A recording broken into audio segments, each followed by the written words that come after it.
give that a try. Turn the camera on. Hey, everybody, I'm Tommy, and you're on the boat. How are you? Jane Aldrich, good to see you.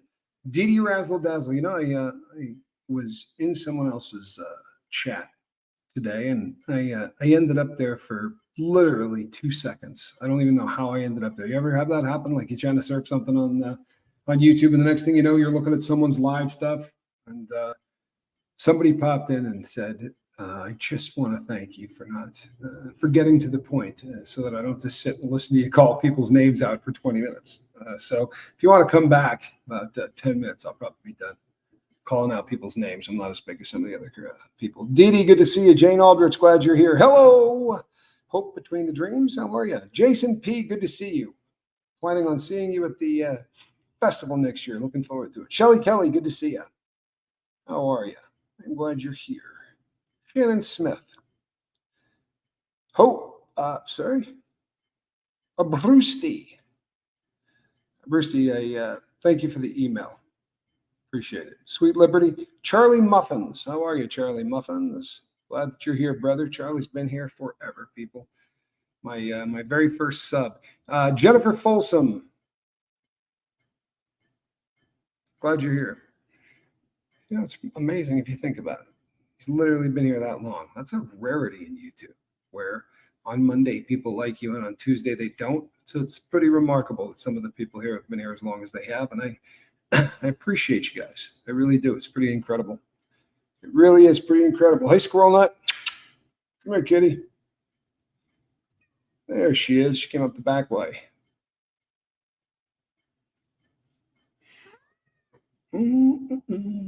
Sorry, is my book in your way there, kitty? Sorry, what are you up to? Sorry, people. Little cat maintenance. Goosebump 801, good to see you. Hello, Diane. DS Kitty. Let's see. Helena, Flock of Swan Boats. It's a pleasure to see you.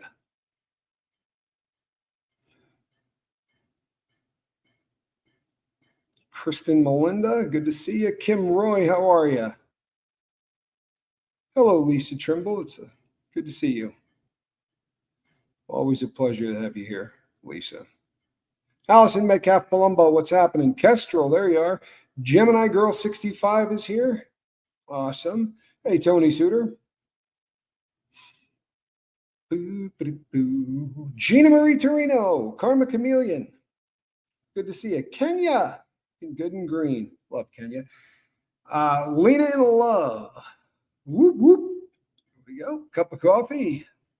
Incarnasol is here. We're getting closer, people. I promise. Sharona will be my Sharona. Well, I'll be darned. Hey, Snot Face. It's always nice to have you here, Snot. Deanna Downey. How are you? Hey, Doc. Ditto Deb. Good to see you. Hey, Lumen. Renee B. Witchy Trista. Beard is looking a little scruffy. Yeah. Probably need to trim that up. Cup of coffee. Good to see you. Lisa Kelson.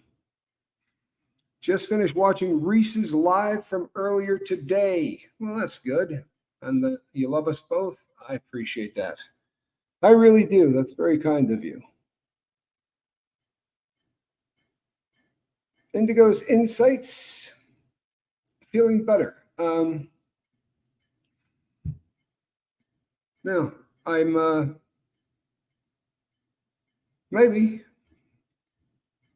maybe something's going on with me. Incarnasol.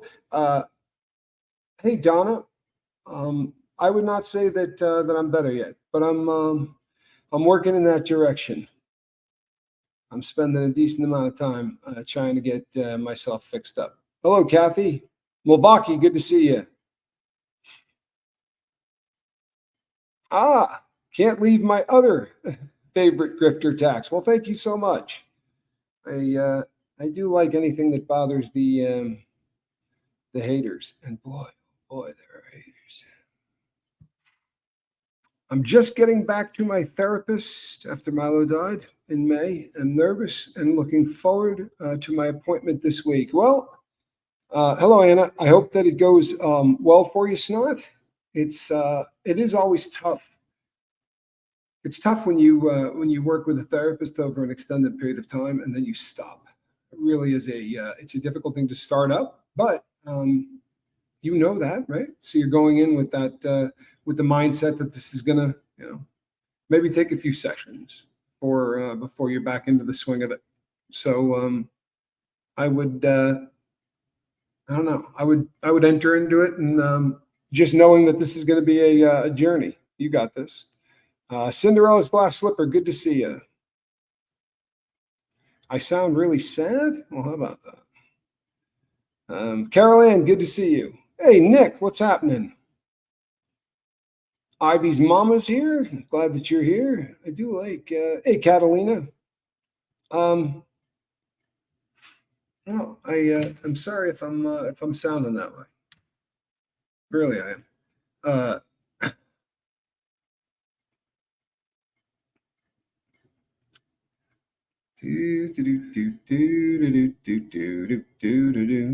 Hold on a second. Aha. I get that. She's just feeling weird going into it, and I get that. Portland SP supporter. Don't know that I've ever said hi to you. I may have, and my memory just doesn't serve me. If that's the case, you get another one. Hey, whine a little bit more. Thoughts and prayers as you walk through this difficult time. Thank you. What a kind thing to say. I appreciate that. Reese chose the South African property in my will. You can always go there and rest. I also have a best friend who's a doctor close by. Well, thank you, Anna. If I get the invite to the South African property, perhaps I will head out and look to meet your doctor. Honestly, part of the world scares me a little bit. I've talked about it before, but there aren't too many places left on Earth. In fact, I don't think there are any places left on Earth that have a Quaalude problem. But South Africa does. Mandrax is still a drug that is being illegally manufactured, and it ends up on the street there more than anything else. Jackie 727, good to see you. That's still a thing, and I'll be honest, methaqualon, that was something that had my number.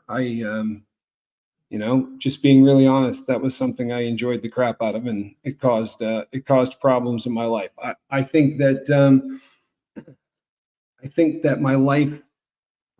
my life took a step in the right direction when they made that stuff illegal.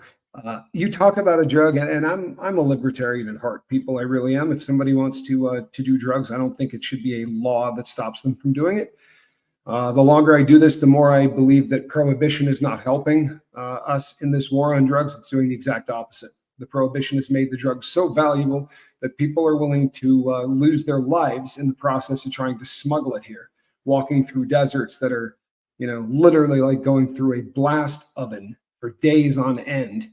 But they do that because our black market has made these drugs so valuable that people are willing to die for the opportunity of what will happen to their family and to their life if they successfully get across the border with that backpack. So our war on drugs has not just destroyed our country, but it's done a number on a bunch of other countries that have become narco countries based on. Hey, Roberta, good to see you. Based on them trying to supply the demand we've created here in this country. So I'm not a huge fan of the prohibition, but that said, a long ass way to get to this, but I think Quaalude should have been made illegal. I think that in spite of there's just not it's just no good reason, for that for them to write a prescription for that drug. It's not a great sleeping pill, right? It's not a great tranquilizer. It really doesn't do anything well except get you wasted. It was like a case of beer and a pill, and it's probably a pretty good thing that they got rid of it. Been lighting a candle for you regularly, Tommy. I hope today is a little better than yesterday. If not, hope tomorrow will be. Well, thank you so much, Helena. That's so kind. I really appreciate that. Hey, Nick. Koala Crafts. G'day. How are you? I'm glad that you're here. Let's see. So, Gamer Jackie, there you are. Jay Rambo, good to see you. We're going to talk about this is an interesting subject. This guy's a lowlife, right? This guy's a lowlife. He's a huge part of the youth of a lot of people here because of when we grew up. The films that Jeffrey Jones made are such a part of my childhood, right? The Ferris Bueller's Day Off is usually the first film that people think of when they think of Jeffrey Jones. He played Principal Rooney, and by all accounts, even back in the day when we were too young to appreciate this, he was an incredible performer in that. When Siskel and Ebert had a show at the time called At the Movies, which was the biggest show out there for people who would watch films and then review them. They said that the shining spot in that film was his portrayal of Rooney. And you know what? It really was fantastic. And it started to open some doors for him. That happened in 1986, right? That's really sort of when he became a household name. But the cat was born in 1946 in Buffalo, New York. And this isn't a guy that got lucky, right? A lot of people in Hollywood are at the right place at the right time. Bug tussle travel tax wall. Thank you very much. Put that toward the trip, I guess. This is one of those situations where this guy worked his butt off, right? And I would imagine that the average fan doesn't realize this, but he attended some really prestigious schools for acting. This was a craft to him, and his goal was to be a Bueller. His goal was to be a classically trained actor and to work on the stage, and he did do some stuff on Broadway, but got his first real break in '84. The world kind of figured out who he was when he was cast in the film Amadeus, and he was actually nominated for a Golden Globe. There was not to be any other nominations in his career, a career that we can pretty much assume is over at this point. I can't even count how many times I've watched Ferris Bueller. It's part of my DNA now. Yeah, I think a lot of people are like that. Drayton says, dude was great in everything I've seen him in, and that's the truth. I appreciate the honesty in saying that, right? Because a lot of people don't have that capacity. Because of the fact that this guy turned scumbag, you will hear people say things like, he wasn't that great. He was fantastic. V. McWilliams, good to see you. Here's my question. Can you put it aside? Can you get over the fact when you're watching suspension of disbelief? Can you watch the film and forget that on November 14th of 2002, this guy got busted for some crimes that changed how we view him for forever? I know that Reese was a huge fan of Rooney, the part in particular that he played in Ferris Bueller's Day Off. He was fantastic in Beetlejuice, right? And Beetlejuice 2 is coming out. The reason we're talking about this right now is because he should be in Beetlejuice 2, right? Hello, Witchy Trista. We all expected, right? They were going to bring the cast forward. One of the first things you're going to see in this movie, apparently, is going to be a reference to Charles Dietz, right? Which is the character he played, being killed off. Rachel says, nope, I can't forget, but I'll still watch the movie. Yeah, it's, I think it's difficult. You know what? Hold up. Snotface says, I've been drinking for a couple of weeks now. I'm disappointed, and I'm looking to change it tomorrow. You know what? Snot, you've been around plenty of time here. Damn, we've been around a long time now, right? So I wouldn't be too disappointed in yourself. I mean, I shouldn't say that. You do what you do, right? If you want to do that and you want to carry that, that's okay. Coach Lisa, good to see you. Seriously, if that's going to be a motivator for you or whatever, then go ahead and do that. And I'm not just saying that to Snot. I'm saying that to anybody that's listening, because this is a recurring theme. When someone says, you know what, I'm drawing the line in the sand, and as of tomorrow, I am no longer going to be doing this, right? However, I'm going to beat the crap out of myself for the fact that I did it. You're already starting in a hole. Honestly, you're already starting in a hole.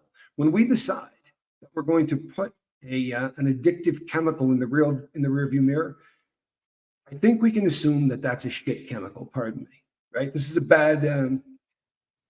This isn't a good chemical. I don't think that's a stretch, right? Hey, Tommy Bird.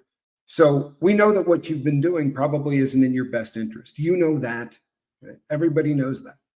However, what we're going to have to do is hopefully not deal with guilt or being hungry, angry, lonely, or tired, right? Any of those things are going to be the things that drive us to want to use again. So if you walk through the front door saying, I'm such a piece of crap, right? I'm so disappointed in myself for the things that I've done. Well, of course you're disappointed in yourself, especially if you've been sober before, right? The relapse always makes you feel like somehow you're this epic failure. But, and I hate to beat a dead horse.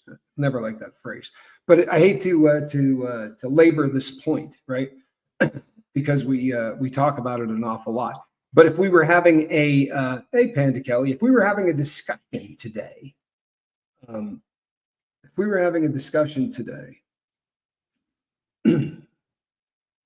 sorry, hold on one second. It is not effective to beat yourself up on this. Really isn't. We know that this is a disease, right? If you were coming here right now and you were having this discussion and you were saying, you know what? I'm struggling with, throw your favorite ailment out, right? Crohn's disease. Nobody would be going, what a weakling. Seriously, isn't this like the third time she showed up and started talking about Crohn's disease? I mean, this woman's weak, right?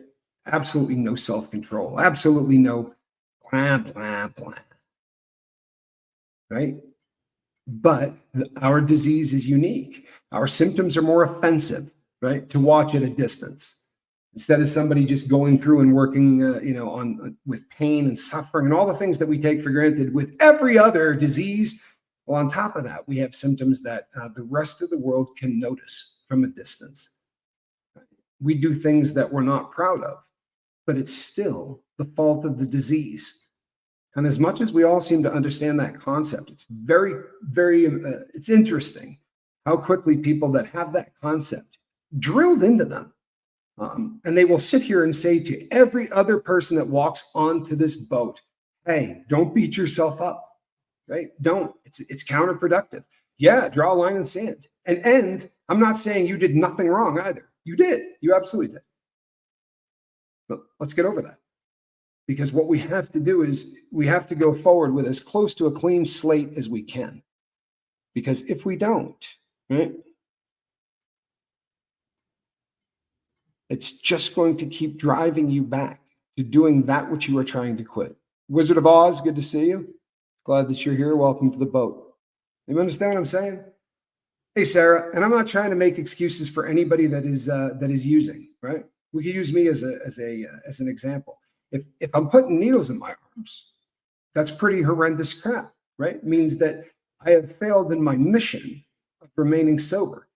It would not, however, mean that I can walk out the front door and just go, all right, let's go hard to the paint. Let's see how much of this stuff I can get into me before I overdose, right? I had a good one myself a few months back. And you know what? I didn't kill myself over it. Wasn't at all like the ones in the beginning. I can truly say it was a good relapse. Still wish it didn't happen. You know what? Nobody, even the great relapses, nobody, it's a hard thing to say, yeah, I'm really happy that happened. Nah, really happy that happened.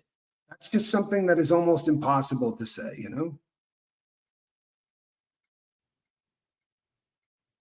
Victor Salva, Jeepers Creepers director is worse. You know what? I am not familiar with this director, but I will look him up. Jeepers Creepers was an awful film. Just for the record, I thought it was anyway. It was an absolutely awful film. But I'll look this guy up and see what and see what he's looking like. I'm sure he's a reprehensible human being. Directors, though, don't seem to, unless you're Tim Burton, right, or somebody that Quentin Tarantino, unless you're one of those directors that their name is bigger often than the actors and actresses that are in the films that they make.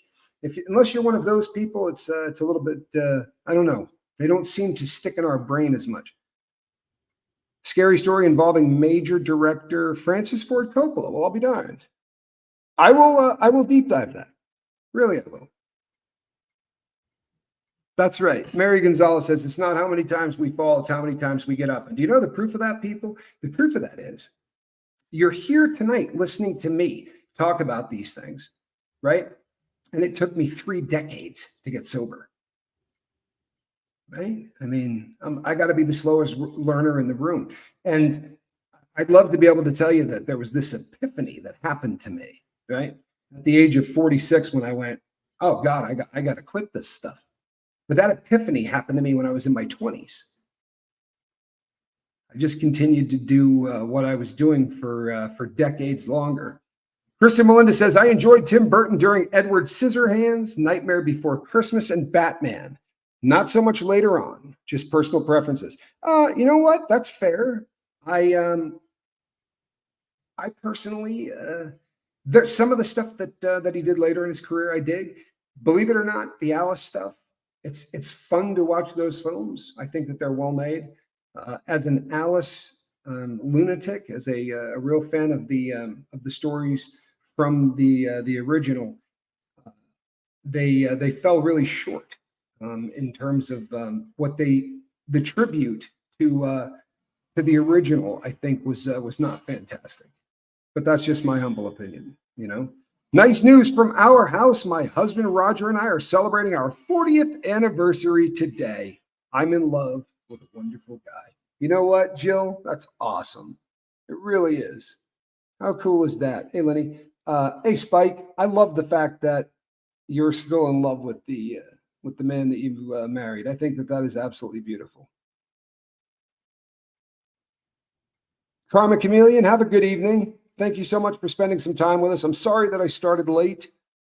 I took notes. I took notes for this. And I usually used to just, it's different these days. I can't wing things the way that I used to. Heather MacArthur, I am almost 8,200 days in and still struggling. That's why I am here. 8,200 days. That sounds like a prison sentence. I'm sorry, it really does. It's a very long time. Congratulations. I'm glad you're here too. People, I've said this before, but we get dumped on this planet without a proper set of directions, right? And then as we start to grow, we get approached by all of these people that have proper instructions, right?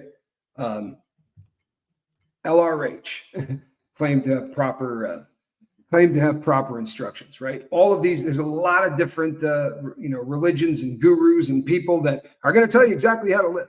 Unfortunately, a lot of us decided that we weren't comfortable doing it like everybody else, and very often ended up trying to find a way to feel comfortable in our own skin. And we do that with chemicals, right? Substances, or we do it with bad habits.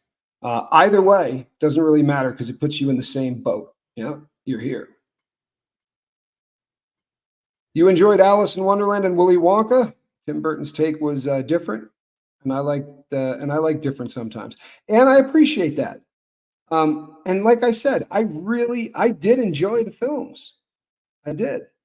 I think Alice in Wonderland and Through the Looking Glass, Tim's transition of them were closer to the books. You know, here's the deal. In the Alice story, she fights the Jabberwocky, and that's kind of a key point through that. But that doesn't appear in Alice. It's a later function. So he took. It was almost like he didn't intend to do the second one when he did the first one, and he wanted to bring a lot from the second book in because it's just pivotal stuff.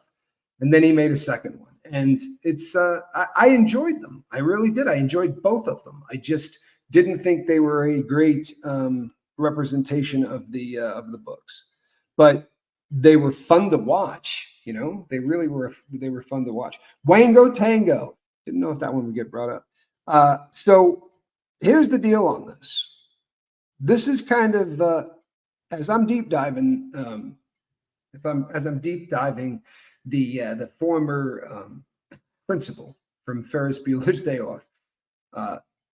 The saddest part of this guy's downfall was that he had a really good deal going with Tim Burton, right? He did Ed Wood, if you remember, he did Ed Wood. He did Beetlejuice, and then he did Sleepy Hollow, right? This is Jeffrey Jones did all three of those films, and he had started to become one of those actors that gets used by Tim Burton. And Tim Burton does this, right? There are actors that get recycled into all of his films. Like if there's a Tim Burton film coming out, we can pretty much guess who a lot of the parts are going to be played by, because he continues to use the same people. And I think that that's exactly where he did Howard the Duck as well. Correct. He did Howard. And he did such a strange role that he played on that. Very often the roles that he played are very similar to who he became in real life, right? One tragic flaw. All of them sort of are these characters that had fallen from grace. If you look at Dietz, right, the guy that he played in Beetlejuice, you kind of have to watch the film more than once to catch it. But he's talking to that guy from New York that he's trying to get to come up, and he says, "Didn't I make money for you?" And he said, "Yeah. You know, back in the day, nobody was better than you." But he had a nervous breakdown. The reason that he is heading out to the country was because of this nervous breakdown. And this is a recurring theme throughout a lot of the shows that he did. The crime in question, because a lot of times this does not. Amadeus, he was fantastic in Jill Judd. Yeah, he got nominated for a Golden Globe for that. It was really a breakout role for him. We're talking about the dad from Beetlejuice, Lacey Silver, correct. On November 14th, 2002, his house got raided. Now, this is an interesting part of the deep dive, because there are two very different stories for why his house got raided. And it's hard to track down which one of these is real. There are very legitimate people who have covered this story, who have told completely different stories. One of the stories is that he had hired a boy of 14 years old, 14 years of age, to come over and pose in very suggestive pictures. The kid was to take his clothes off. He would dress up as a Native American, a young Native American boy, or he would dress up as a cowboy wearing boots and a hat and nothing else. And this guy took pictures of this kid. Apparently, according to all parties, didn't touch him. Not that that gives him any pass at all. I'm just telling you what the crime is, right? They came into his house specifically looking for you know what, right? Images of young people. So the first story goes, this boy told his parents that he had been asked to go over there and do this stuff. Parents called the police. Police set up the raid on the house. That's the first story. The second story involves Rob Lowe, right? For those of a specific age, you might remember when Rob Lowe got in trouble back in the 80s, right? He had one of the first sex tapes that ever came out, and it was a tape. Tells you how long ago this was. It literally was a tape. And what happened was he and his girlfriend at the time, Rob Lowe and his girlfriend at the time, did a menage a trois with another female who, as it turns out, was 16. The reason that he did not end up in very serious legal trouble and ended up dodging a bullet on this was because all parties involved said the same thing, which was this girl lied about her age to everybody. Rob Lowe didn't know how old she was. Rob Lowe's girlfriend didn't know how old she was. There was nobody involved that thought that this girl was under the age of 18. I think that having a really good attorney and being from Hollywood and then being able to say that saved Rob Lowe from doing a lot of time. Now, they estimated, right, that there were tens of thousands of copies of the Rob Lowe sex tape that got out into the ether, into America. Trouble with that is the girl's 16, which makes those tapes illegal to be in possession of. You understand, right? As it turns out, those become exactly what we're talking about.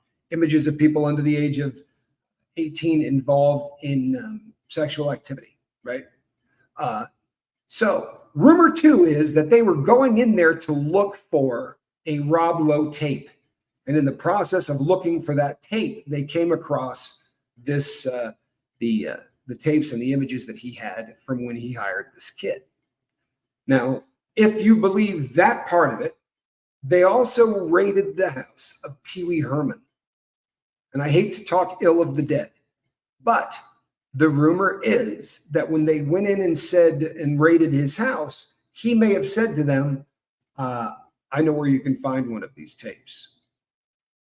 So that is the other story that is told, is that Paul Rubens, the man who played Pee Wee Herman, dropped a dime on Jeffrey Jones and said he does have a copy of this at his at his place. So they were going in looking for that. Which of those stories is true? I don't know. The one having to do with Rob Lowe is a lot more interesting. So there are a lot more people reporting that story. But it isn't the one that was when TMZ first reported this stuff back in the day. That's not the story that came out. So it's hard to tell. But either way, they charged him with two different crimes. One was possession of you know what, right? Underage stuff. You can't say that word because this thing will get demonetized and buried. But nevertheless, that was one of the charges, possession of you know what kind of corn. The other charge was hiring a minor for sex, or for sexual reasons. And he ended up beating the corn thing. But he did not beat the other, and he was convicted. It dramatically changed his life. People stopped working with him. The casting couch and the solicitation of minors is very present in Hollywood. There's no question.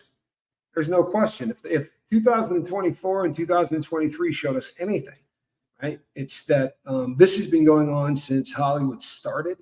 And it has been more disturbing, I think, in this genre than, or this, this part of Hollywood than any place else. But it has been going on a very long time. Unfortunately, every time people start to bring these subjects up, they get derailed, right? By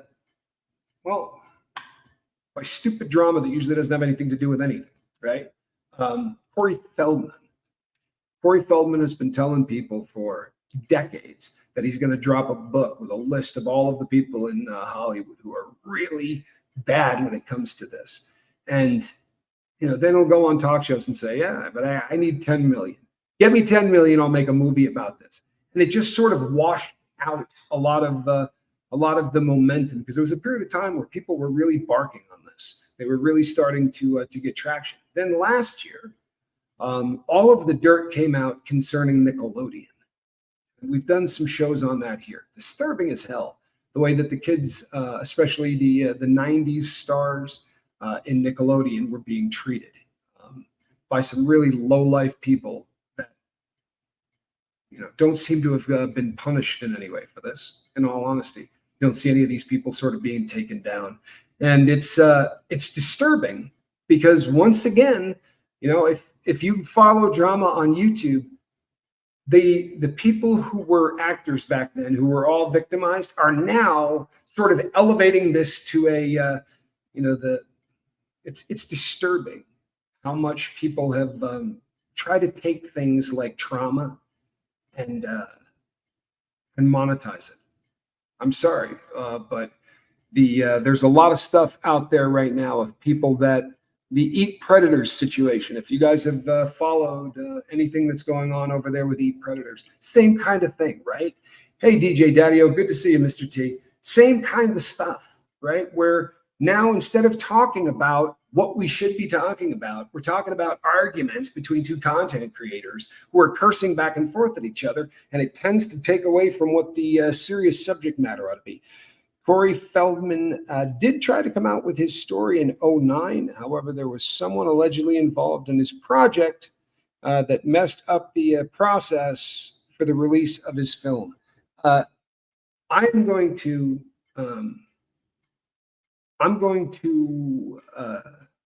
agree to disagree, because I just don't think I really struggle with Feldman. I really do. I joke about the guy a lot, but I really struggle with Feldman. There's a lot of really twisted stuff that's coming out about this dude. And it just seems to me that this has looked like a cash grab for a really long time. And I'll just say that if it's me, right? If it's me and I have these names, there's nothing that's going to keep me from putting these names out.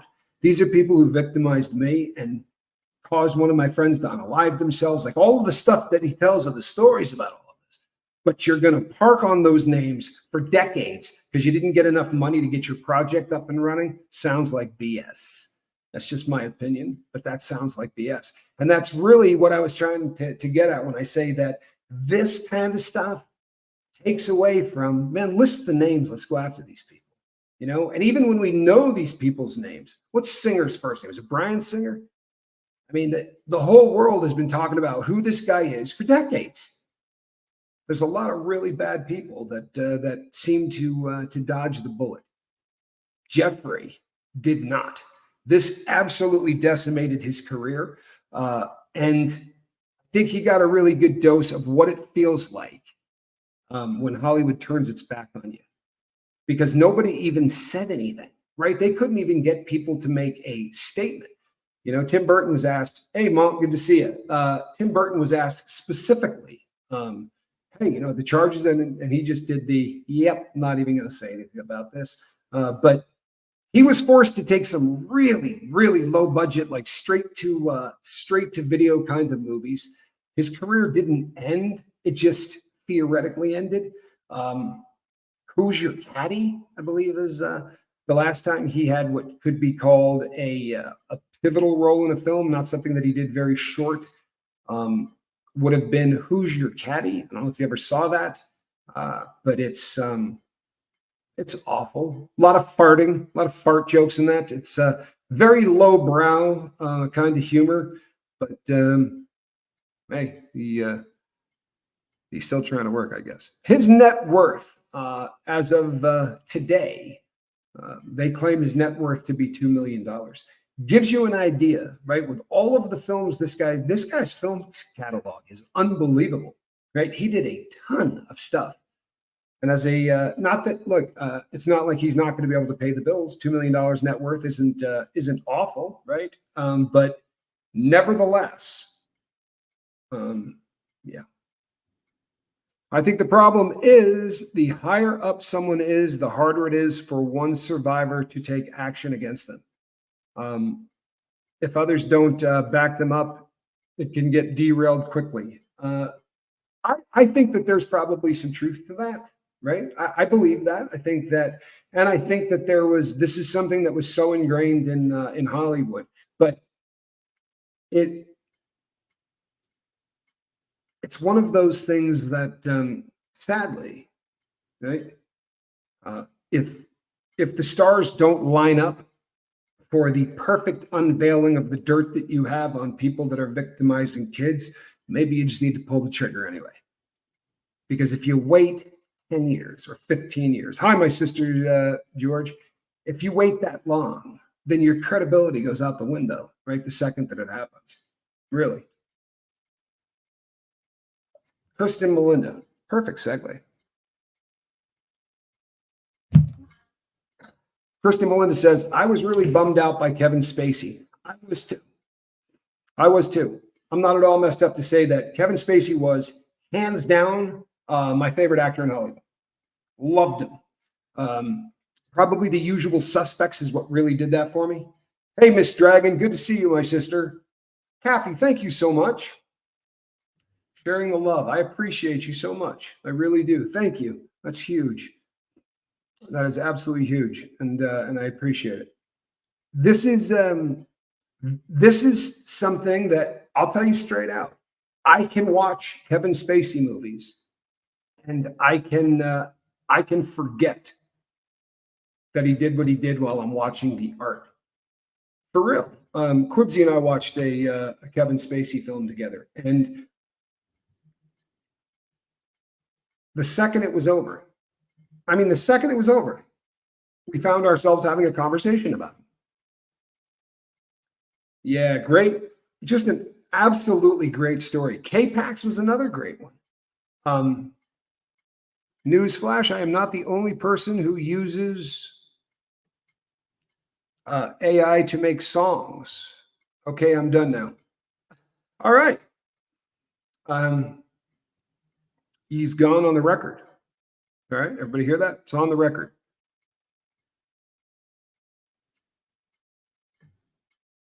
Not sure if Feldman could give reliable accounts anymore if he wanted to, and he may know it. You know what? There's something to that too. This is a guy, he goes on and talks about sobriety and has for a long time. I, unlike every person, every other person on YouTube, I don't take joy in saying, I think that guy's still getting high, right? I don't spend any time with Corey Feldman. I don't know the cat personally. I'm never close enough to get a decent look at his pupils or any such crap like that.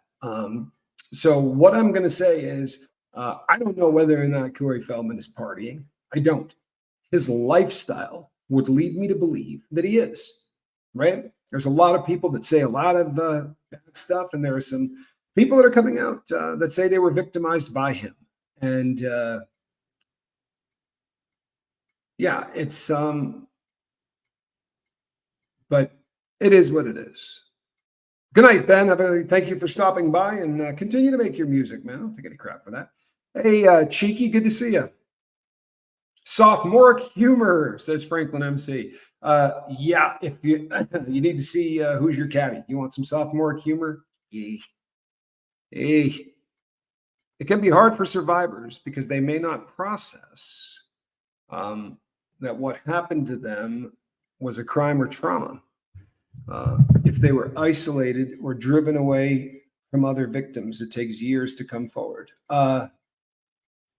I agree with you 100%. I agree with you. I didn't come forward or mention things that happened to me until decades further down the line. I didn't, and even to this day, I have spoke about them vaguely. I've never really gotten into a whole lot of details about it. It is what it is. But when I was in my 20s, I didn't say, "Hey, I'm going to tell you who did this to me," and then wait 26 years, right, or anything of that nature. But I do realize it's far more complex than. But I think, the combination of how he handled it and how the press handled the things that he did really were tough. Catalina says, I hate to admit this, but I can still listen to R. Kelly, and all I have is nostalgic feelings of being with my first love and listening to those love songs. What a shame to wreck a whole catalog. Here's the thing with music. Morning is Broken. You know the song? Absolutely beautiful. Cat Stevens was the guy that sang it. His rendition of Morning is Broken would take your breath away. Absolutely beautiful. Then he came out and said, the author of the book, The Satanic Verses, I think is the name of the book, Salman Rushdie, he said, this man needs to die. And he said, I will put up a large amount of money to anybody that takes him off of Earth, right? Not a great thing to do if you want your music played on American Top 40 radio. And they took him off of the radio for decades. You just never heard him played because of the stance that he took against this author. Recently, I don't know whether he changed or the world changed, but recently I've started to hear him played on the radio again. I love listening to his music. I'm disturbed by the fact that he wants to put a bounty on someone's head based on his religion. That was, not something that I thought was tremendously cool, but I can absolutely still love that music. Music is unique, and I think films are as well, right? In that Ferris Bueller doesn't mean to me, right, what it means to anyone else who watched it. But what it means to me is 1986, right? When that film came out, I was just old enough to get my driver's license. This was a film that every single person I knew saw. There was nobody I knew growing up that didn't see Ferris Bueller's Day Off, and we all discussed it. So when that film comes on, it takes me back to a time and a place that was more innocent, and let's be honest, it was a little better, right? It was safer. It was a good time. And I think music can do the same thing. I don't think you need to feel bad necessarily. I don't think you're condoning R. Kelly by saying, you know what, that song reminds me of good times in my youth. If I say I love the character that he played in Ferris Bueller's Day Off, I assure you I'm not giving this lowlife a pass for trying to hire a young boy to get naked in front of him. Promise. He's not getting a pass. But I don't believe, this is me personally, Kevin Spacey would be another great example. You realize how many really fantastic films from my generation have to be gone? 7, right? Can't watch 7. Can't watch The Usual Suspects. He was in so many films, right? He was just one of the most prolific actors in Hollywood, and he consistently gave incredible performances. It's hard. It really is when this is what you're left with, right? How do we cope? Gamer Jackie says, Tommy, Corey Feldman is a nut. Accusations came out against Marilyn Manson. He tried making some and riding that train too. It's like, really, dude? You know what? I did not know this. This is news to me that he tried to get in on the Marilyn Manson story. That I did not know. You're getting old when your 40-year class reunion started breaking up at 9 p.m. because we were tired. God, I love that. God, I love that. When the Eagles did the Hell Freezes Over tour, everybody knows why they called it that, right? It's the Hell Freezes Over tour. Hold on one second. Yeah, they were interviewing them and they said, what's it like being back on tour after all of those years gone, right, of not doing anything together? And they said, that the camaraderie is exactly the same. It really does feel the same. But they said what Miss Dragon said. But at about 9 o'clock, when they would be saying, all right, now we're going to get some blow and some women and head out to all what they did in the past, 9 o'clock rolls around and one of them is drinking a protein shake and the other's doing yoga. But they're all planning on being in bed in the next 10 minutes because they got a show to do the following day. Okay? The times they are a-changing. Peace Train. Yeah, that was another good hit by him. Indigo Insight says, I also see where you're coming from, Tommy. I think that if people come forward with false claims and or mishandle allegations, it makes it harder for people who have been harmed to get justice. It does. It does. And I think that's my beef with Feldman, right? I think that's my beef with Feldman, is that he really he set back that movement, right? When people start talking about the systematic abuse of kids in Hollywood, sadly, Feldman's name is going to get brought up within the first couple of minutes, and this has been a circus, right? It's been a circus. And when he finally did name names, he named names that everybody in Hollywood has assumed forever that these people are freaks. It wasn't. I think a lot of people were expecting him to come out and drop some names of people like, huge directors that he made it sound like we were going to be blown away by, and then he comes out with people like Bryan Singer Rego. Really?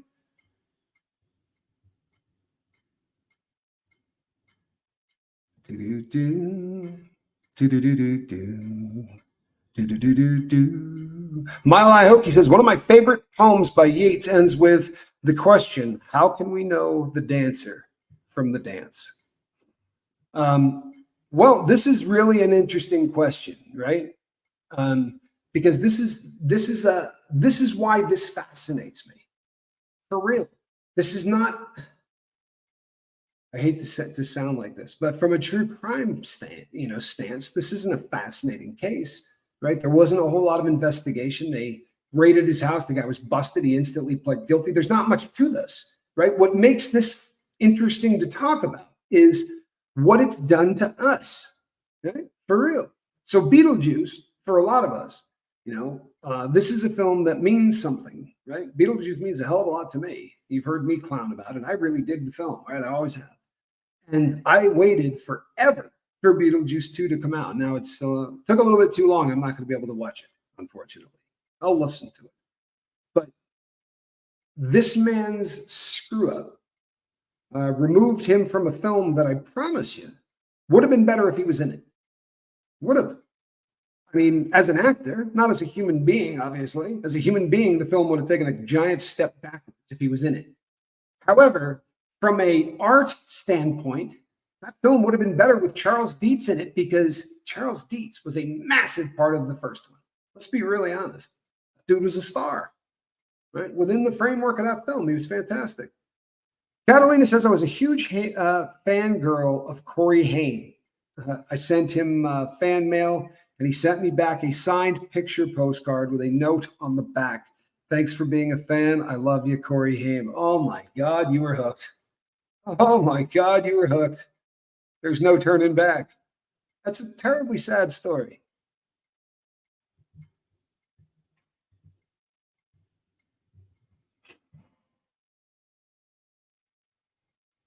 Yeah, that's a fan. And you know what? He was just a charming kid, wasn't he? I mean, of the two Coreys, he was the attractive one. I mean, I'm not trying to beat on Corey Feldman, but he was he was more Marty Feldman, and the other Corey was more, James Dean.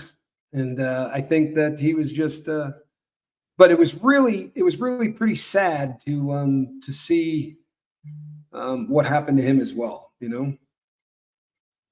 I think you can still like the content the actor was in, just advocate against the actions the individual took.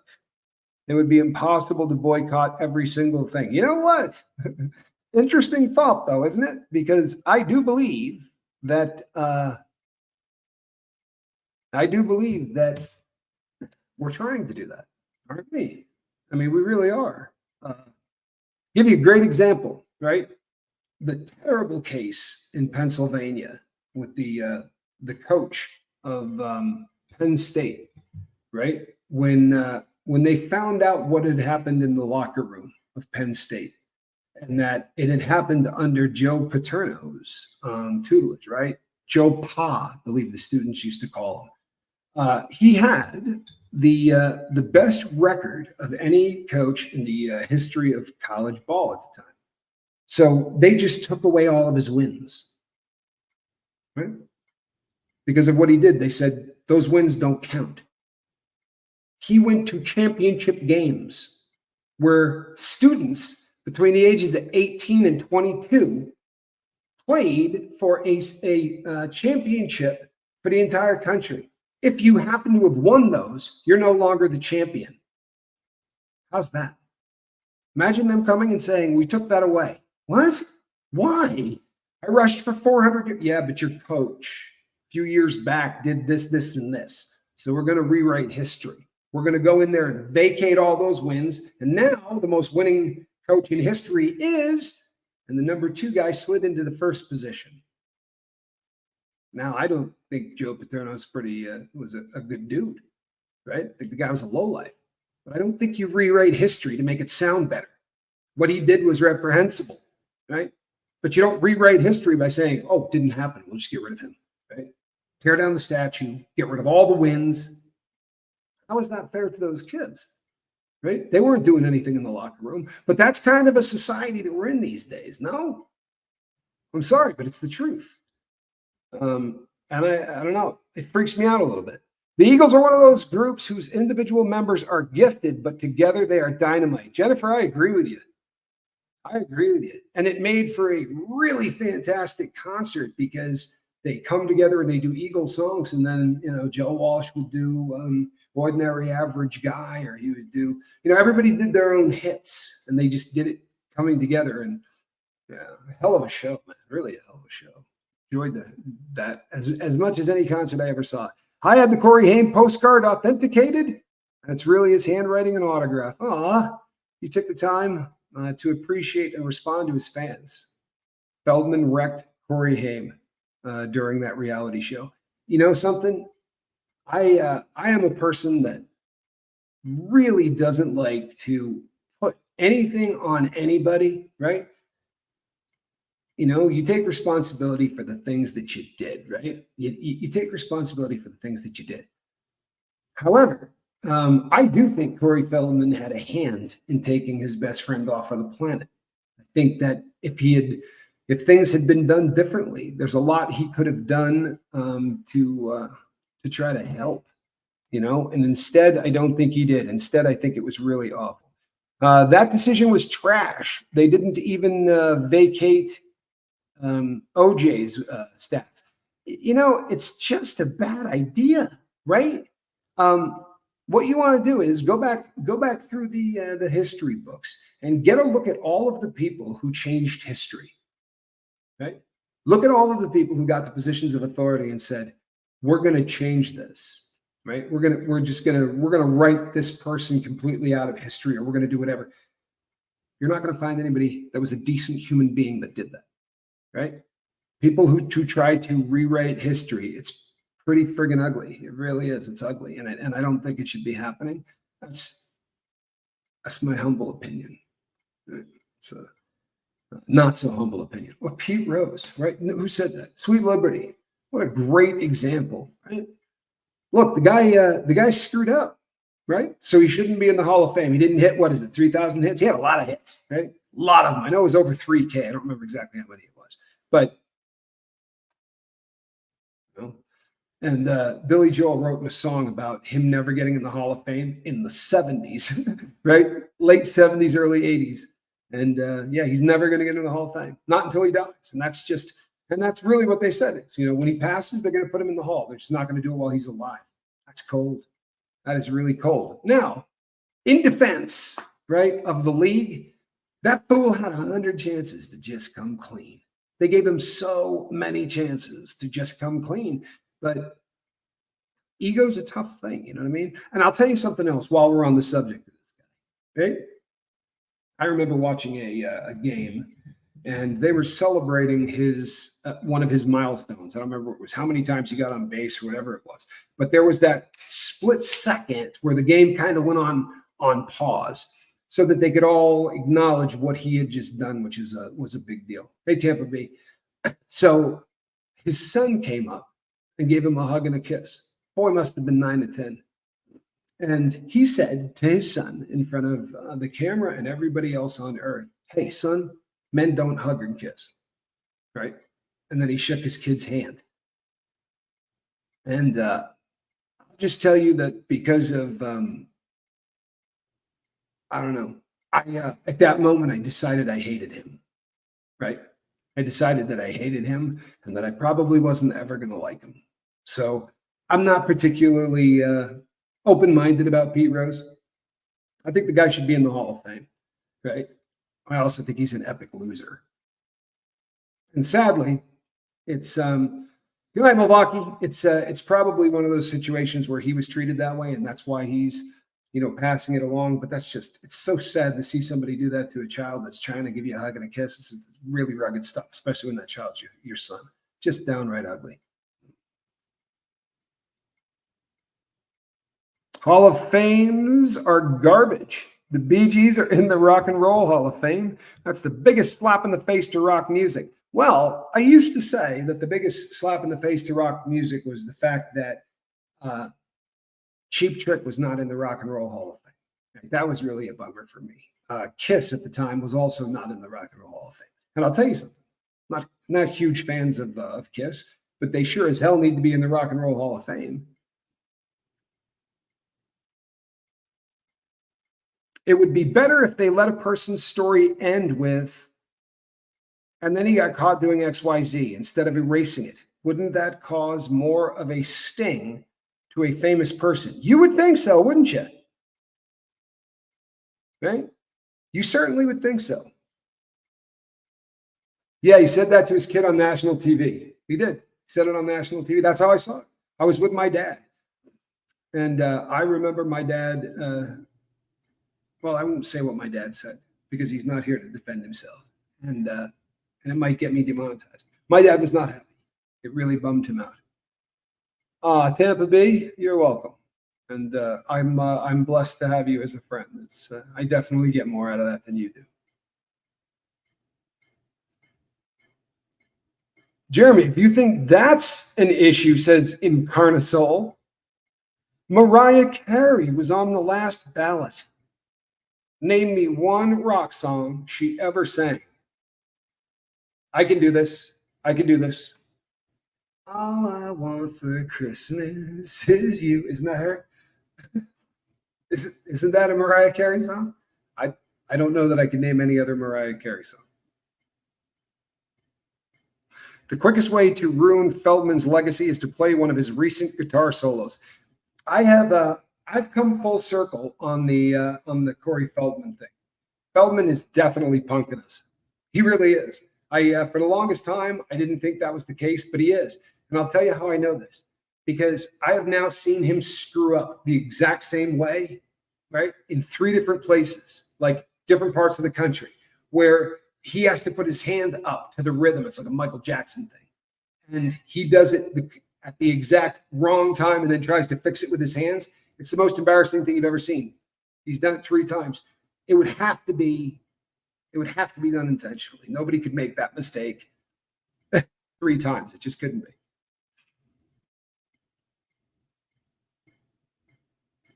All I want for Christmas is you. Pete Rose was a scumbag. I agree with you.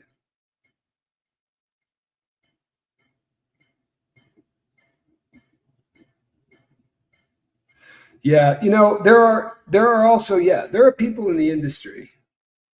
What's my opinion of Michael Jackson? Asks Jay Rambo.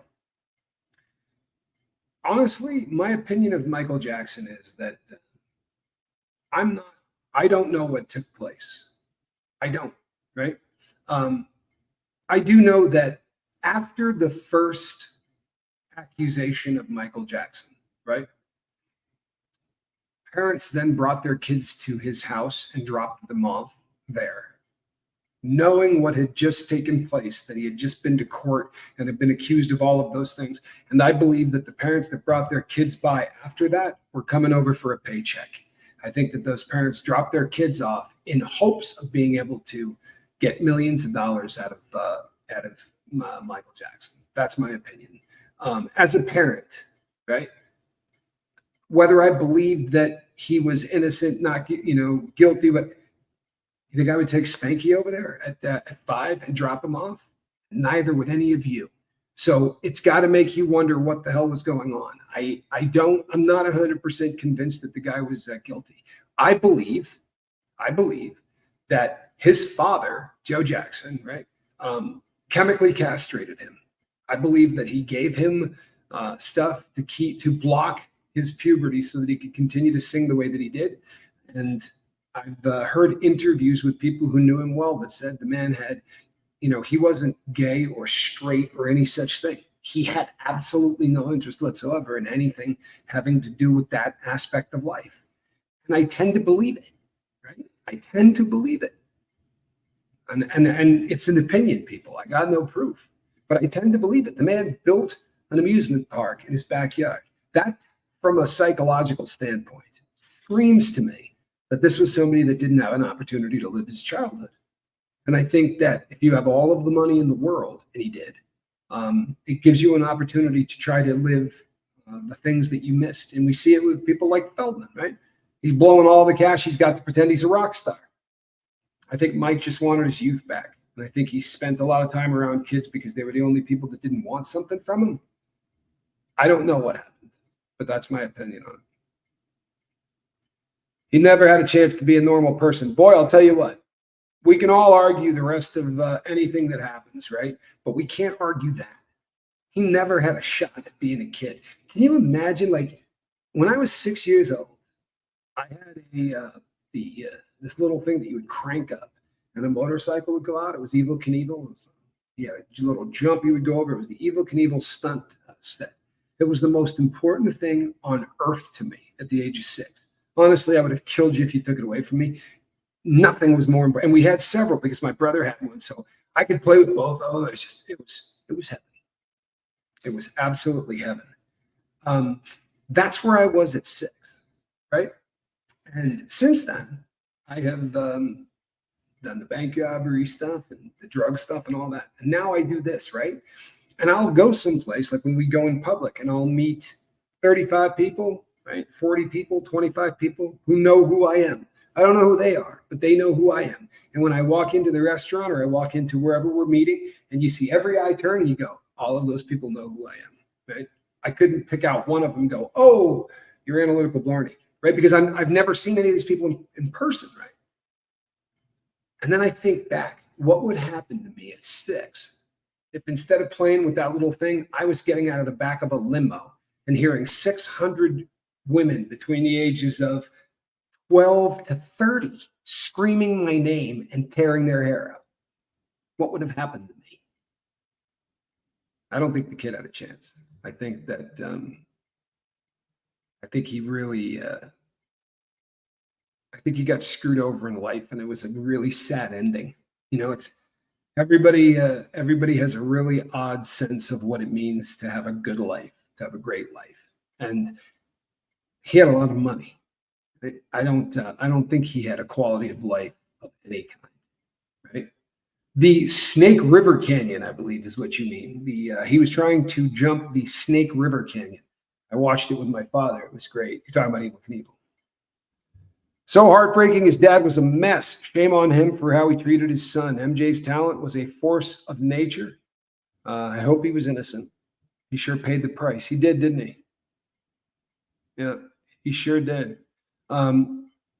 He had a doctor, and this is really, Jay Rambo, this is really a big deal as far as I'm concerned. Whenever somebody says to me, of course he was guilty, the man was using propofol to go to sleep, right? 7 days a week. Do you know what this stuff is, right? He was getting knocked out the way you would for a surgery. He had an anesthesiologist in his bedroom giving him propofol to put him to sleep, right? He was not going to sleep. He was being anesthetized every single night. How bad is life that you need propofol 365 days a year to sleep? Freaking horrific. It really is. Whatever was going on with Mike, that's really, really hard. That concept to me, I've had propofol. If you've had a surgery, you've had propofol. It's a really frightening concept that somebody would need. Somebody would need to have anesthesia every day of his life.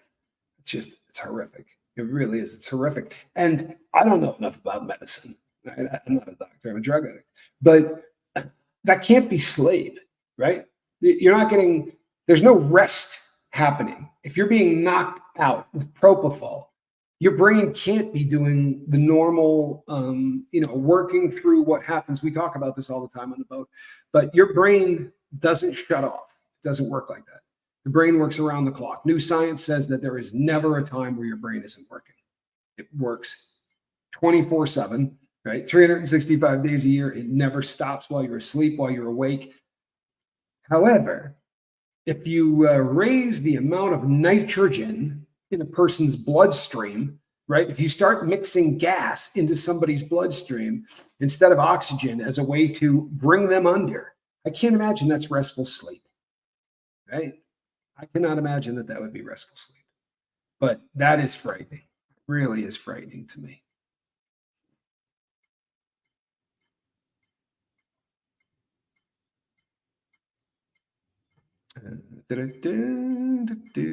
Carol Ann says, I had it for a colonoscopy. I have had it. Kestrel says the brain does not sleep on propofol. I have to believe that that is the truth. I have to believe that it is not getting any rest. And I have had it many times. You know what we used to call it? Milk of amnesia, right? Because there different doctors use it and some doctors don't, but it's for, you know, it will wipe your memory out. When you wake up, you have no memory at all. So the whole sleep of amnesia thing, and I don't like that feeling. I've never really grooved to the blackout feeling. That feeling of waking up and not knowing what just happened to me is terrifying. I never liked it. Lori Lee says, hi, Tommy. I've been out of state and I've missed you guys. Well, we've missed you too.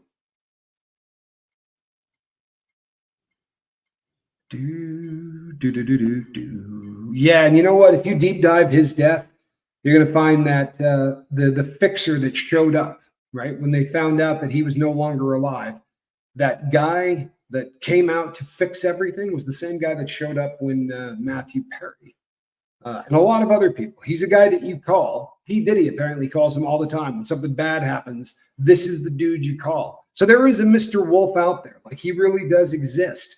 And he seems to work for the record labels, right? Because he seems to show up at a lot of Hollywood stuff. Yeah, it's a deep, deep hole for another day. People, we got through another show. What do you think of that? Huh? We got through another show. I feel blessed. I want to thank everybody that has been coming out and watching the squirrel videos. Do you know something? We have been killing it on squirrel videos. I put up a video of squirrel today that got 2,400 views or 2,200 views in the first 40 minutes that it was up. Good God, if I was that popular. But I do appreciate all of you, and thanks for your patience with me while I'm trying to work through all of the stuff that I'm trying to work through. I really do appreciate you. I'm the Admiral. Thanks for all you do. This right here, that is a cat in a basket. That is a foot. Can you see the toe beans? Look at the toe beans. Look at them. That's the cutest cat in North America, is it not? What do you say, Zip Zip? Huh? He's a good kitty. All right, people. I will be back tomorrow. Same squirrel time, same squirrel channel. Between now and then, reach out and try to save somebody, all right?